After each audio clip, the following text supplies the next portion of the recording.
Price the Lord. தேவனுக்கு மகிமை உண்டாவதாக. ஆண்டவரும் இரட்சகருமாய் இருக்கிற இயேசு கிறிஸ்துவின் இணையற்ற நாமத்தினாலே இந்த காலவெளியில் உங்கள் யாவரையும் நான் வாழ்த்துகிறேன். இந்த நாளுக்கான தேவனுடைய வார்த்தை சங்கீதம் 56வது அதிகாரம் 11வது வசனம். தேவனே நம்பியிருக்கிறேன், நான் பயப்படேன், மனுஷன் எனக்கு என்ன செய்வான்? எனக்கு அன்பானவர்களே, தாவீது சொல்லும் வார்த்தையை கவனியுங்கள். நான் தேவனை நம்பியிருக்கிறேன், பிரைஸ் தி லார்ட்,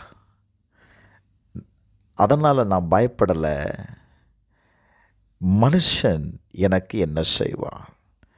ஏங்க, தாவீது எதிராளிகளால் சூழப்பட்டிருந்த போது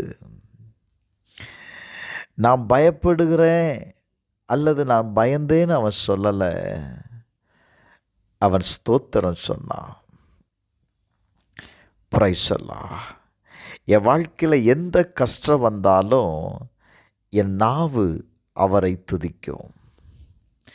நல்ல கவனிங்க, நம்முடைய வாழ்க்கையில் நாம் எந்த சூழ்நிலையில் இருந்தாலும் நாம் அவரை துதிக்கும்போது அது நமக்கு என்ன செய்யும் தெரியுமா? ஒரு நம்பிக்கையை கொண்டு வருகிறது. Praise the Lord.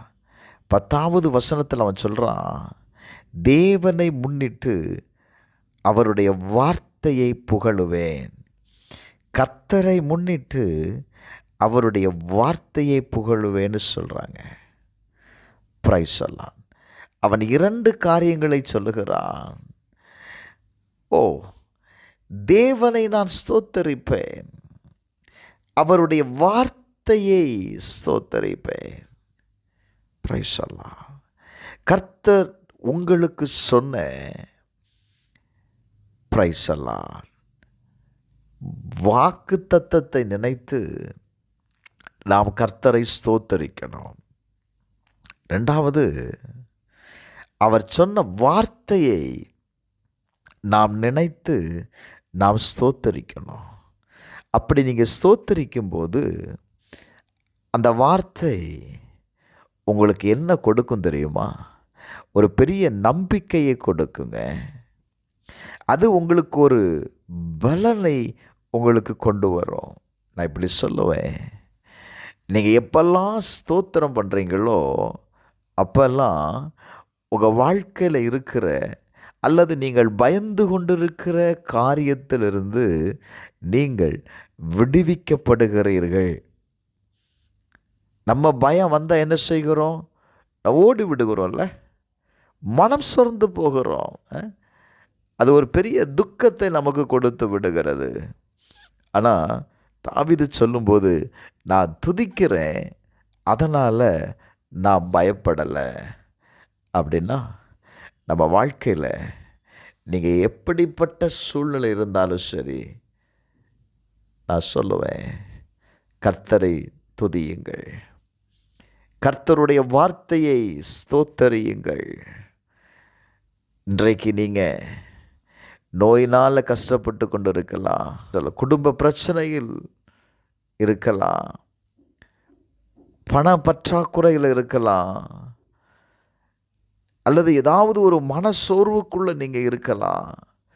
எப்படிப்பட்ட சூழ்நிலை இருந்தாலும் தேவனுடைய வார்த்தையை கொண்டு நீங்கள் ஸ்தோத்தரிக்கும் போது நான் சொல்லுவேன், கட்டாயம் அந்த காரியத்தில் தேவன் செயல்படுகிறத நீங்கள் பார்ப்பீங்க. வேதம் சொல்லுகிறது, 1 தெசலோனிக்கேயர் 5வது அதிகாரம் 18வது வசனத்தை வாசிக்கும் போது, எல்லாவற்றிலேயும் ஸ்தோத்திரம் செய்யுங்கள் என்று எழுதப்பட்டிருக்கிறது. இதுதான் தேவனுடைய சித்தமே. நான் இப்படி சொல்லுவேன், நீங்கள் ஸ்தோத்திரம் சொல்லும்போது உங்களுக்குள்ள நீங்கள் எந்த காரியத்திற்காக தேவனிடத்தில் நீங்கள் ஸ்தோத்திரம் பண்ணுறீங்களோ அந்த காரியத்திற்கு உண்டான நம்பிக்கையை பெற்றுக்கொள்ளுகிறீர்கள், பலத்தை பெற்றுக்கொள்ளுகிறீர்கள். நீங்கள் நம்புகிற காரியம் உங்களுக்கு ஜெயமாய் மாறும். ஜெபிப்போமா? பரலோக பிதாவே, இயேசுவின் நாமத்தில் ஜெபிக்கிறப்பா. இந்த கால வேளையில் உம்முடைய வார்த்தை எங்களுடைய பயத்தை நீக்கட்டும். உம்முடைய வார்த்தை எங்களுக்கு நம்பிக்கையை தரட்டும்பா. அந்த வார்த்தையை கொண்டு எல்லா காரியத்திலேயும் ஜெயத்தை பெற்றுக்கொள்ள கர்த்தர் உதவி செய்யும். இயேசுவின் நாமத்தில் ஜெபிக்கிறேன் பிதாவே, ஆமென்.